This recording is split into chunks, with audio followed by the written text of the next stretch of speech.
नमस्कार, स्वागत, वंदन, अभिनंदन आप सभी लोगों का आज के इस वीडियो में, जिसमें हम बेसिक मैथ्स की सीरीज में एक और नया टॉपिक कवर करेंगे जिसका नाम है बेसिक ज्योमेट्री।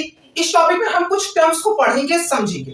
तो बिना किसी तरीके की शुरुआत करते हैं आज के इस वीडियो की और श्री गणेश करते हैं आज के इस टॉपिक का जिसका नाम है बेसिक ज्योमेट्री। तो इस टॉपिक में सबसे पहला टर्म आता है लाइंस। लाइंस किसे कहते हैं? एक ऐसी स्ट्रेट चीज जो दोनों डायरेक्शन से एक्सटेंड हो रही हो उसे हम लाइन कहते हैं। उसे हम क्या कहते हैं? लाइन कहते हैं। अगर मैं कहूं क्या हम इस लाइन का मेजरमेंट कर सकते हैं, तो हमें मेजरमेंट करने के लिए किसी भी चीज का ये पता होना चाहिए कि वो चीज कहां से शुरू हो रही है और कहां पे वो खत्म हो रही है। तो इस लाइन में इसका कोई अता पता तो है नहीं कि एक लाइन कहां से शुरू हो रही है, कहां से खत्म हो रही है। ये सिर्फ और सिर्फ दोनों डायरेक्शन से एक्सटेंड होती जा रही है। तो यानी हम इस लाइन का किसी भी लाइन का मेजरमेंट नहीं निकाल सकते। ठीक है, तो अब अगला टर्म आता है लाइन सेगमेंट। तो लाइन सेगमेंट किसे कहते हैं? एक ऐसा लाइन जिसके दो एंडिंग पॉइंट हो उसे हम लाइन सेगमेंट बोल देते हैं। तो अगर हम वही क्वेश्चन इस लाइन सेगमेंट में करें कि क्या हम लाइन सेगमेंट का मेजरमेंट कर सकते हैं क्या हम इस लाइन सेगमेंट का मेजरमेंट कर सकते हैं क्या? तो हमने आपको बताया था कि अगर हम किसी चीज का मेजरमेंट कर सकते हैं तो ये चीज पक्का है कि उस चीज का कहीं से शुरुआत हुई है और कहीं पे उसका अंत हुआ है। ठीक है, कहीं से शुरुआत हुई है, कहीं पर अंत हुआ है, तब हम उसका मेजरमेंट कर सकते हैं, यानी कि तब उस सिचुएशन में मेजरमेंट पॉसिबल है। ठीक है, तो हमें इस लाइन सेगमेंट में ये पता है कि ये कहां से शुरू हुआ है, कहां पे खत्म हुआ है। इस पॉइंट से शुरू हुआ है, इस पॉइंट पर खत्म हुआ है। तो हम ये कह सकते हैं कि इस सिचुएशन में मेजरमेंट पॉसिबल है। तो हम ये कह सकते हैं कि लाइन सेगमेंट, किसी भी लाइन सेगमेंट में हम मेजरमेंट कर सकते हैं। ठीक है, अब तीसरा टर्म आता है जो कि है रे। तीसरा टर्म आता है जो कि है रे। एक ऐसा लाइन जिसका सिर्फ और सिर्फ एक एंडिंग पॉइंट हो और वो दूसरे डायरेक्शन से एक्सटेंड हो रही हो उसे हम कहते हैं रे। कभी आपने सोचा है कि आप सनलाइट को हमेशा रे क्यों बोलते हो? नहीं, तो आज आपको मैं उसका आंसर बता दे रहा हूं।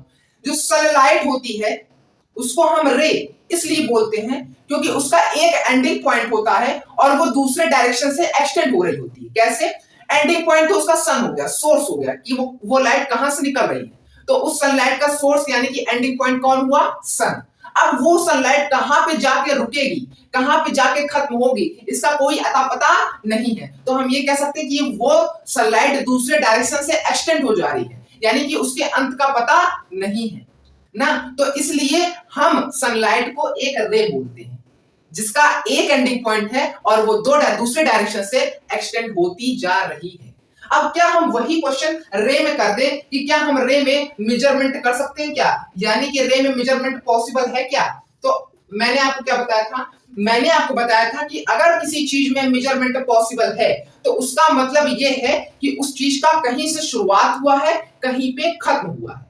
ठीक है, तभी उसका मेजरमेंट पॉसिबल है, वरना नहीं है। तो हम यहाँ पे देख सकते हैं कि ये रे जो है इसका एक एंडिंग पॉइंट है, यानी इसके शुरुआत का तो पता है लेकिन दूसरे डायरेक्शन से एक्सटेंड होती जा रही है, यानी इसके अंत का पता नहीं है। तो हम कह सकते हैं कि इस सिचुएशन में हम मेजरमेंट नहीं कर सकते, यानी कि इस सिचुएशन में मेजरमेंट पॉसिबल नहीं है। इस सिचुएशन में मेजरमेंट पॉसिबल नहीं है। ठीक है, तो यानी कि किसी भी प्रकार की रे में मेजरमेंट हम नहीं कर सकते, यानी कि उसमें मेजरमेंट पॉसिबल नहीं है। ठीक है, अब आइए समझते हैं अपना चौथा टर्म जो कि है पैरेलल लाइंस। पैरेलल लाइंस किसे कहते हैं? ऐसी दो लाइंस जिनके बीच का डिस्टेंस हर पॉइंट पर सेम हो, यानी कि वो किसी भी पॉइंट पर एक दूसरे को एक्सटेंड मतलब कि इंटरसेक्ट ना करें, उसे हम पैरेलल लाइंस कहते हैं।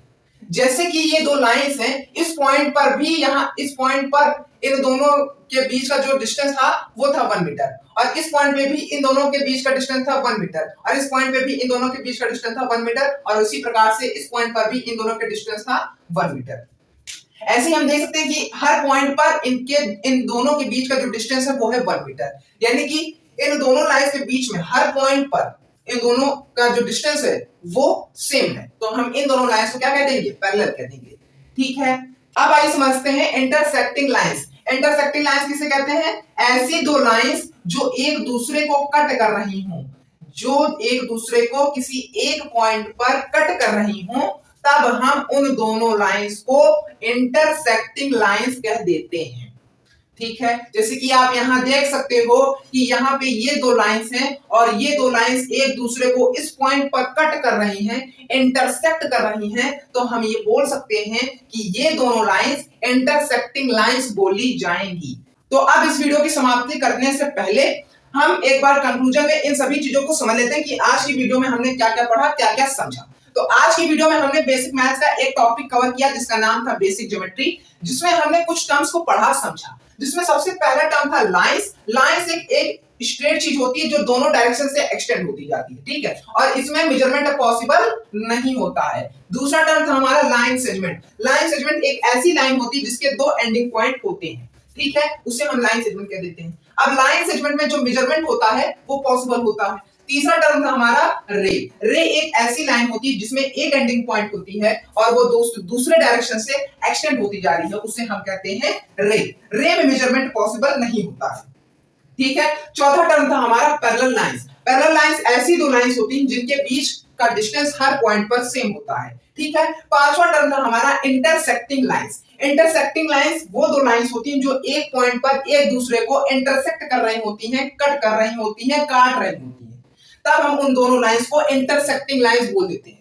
तो फ्रेंड्स अभी तक के लिए सिर्फ इतना ही, मिलते हैं अगली वीडियो में। लास्ट तक के लिए बने रहने के लिए थैंक यू सो मच। जितना चीज मैंने आपको समझाया अगर वो सब समझ में आई हो तो वीडियो को लाइक, वीडियो को शेयर और हाँ चैनल को सब्सक्राइब बिल्कुल करिएगा। मिलते हैं अगली वीडियो में और एक बार फिर से लास्ट तक के लिए बने रहने के लिए थैंक यू सो मच।